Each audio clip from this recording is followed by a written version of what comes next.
And so as you yourself go to school, and you're going to school almost entirely with people who look like you, there's no change that the Brown decision had as far as you're concerned in the section of California where you're living.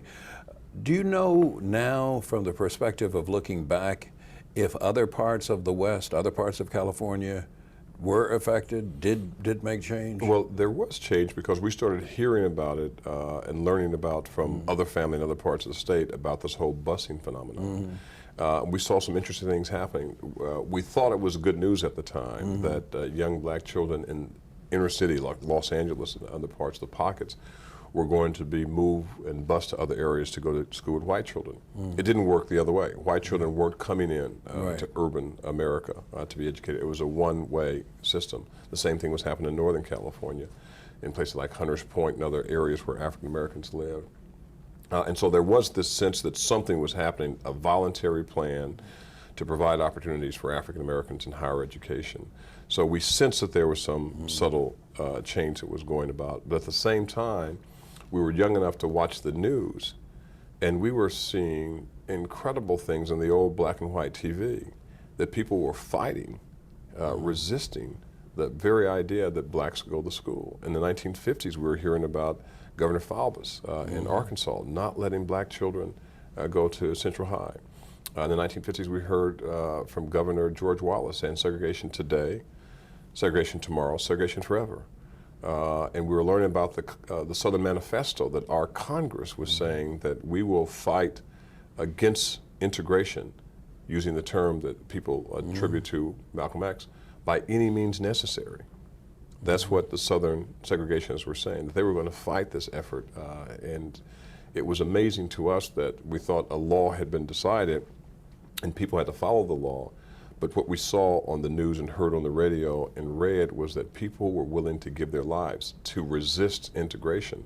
And on the other hand, African Americans were dying with their white supporters when they were trying to promote integration in places throughout the South. Now, from your parents' experience, your parents lived in this section of the country, and your grandparents lived in this section of the country. Did they impart to you a picture of this society, what it was like, as different from California where you lived? What they told me, and what was a sad reality, even if they're talking about the 1950s, is that there were two Americas, one black, one white. They were separate and unequal. That was it. And that everything flowed from that, whether it is a relationship between the community and police, whether it's a relationship between employment opportunities and the lack thereof, whether it was the opportunities for a meaningful education, whether it was health care. Everything was, in a sense, influenced by your race, and it was a condition at birth that determined not your aptitude, but your altitude, where you could possibly go. And they were, in a sense, messengers telling me what the past looked like. At the same time, they were aspirational in telling me that they hoped that my generation, the children born after Brown. So this condition they're describing is not fixed. That's exactly right. It's permeable. It can be They were changed. saying there's a decision saying that we can integrate now. It means nothing to us. It's too late for us. We can't go back to school when we're 40 and dropped out of fourth grade.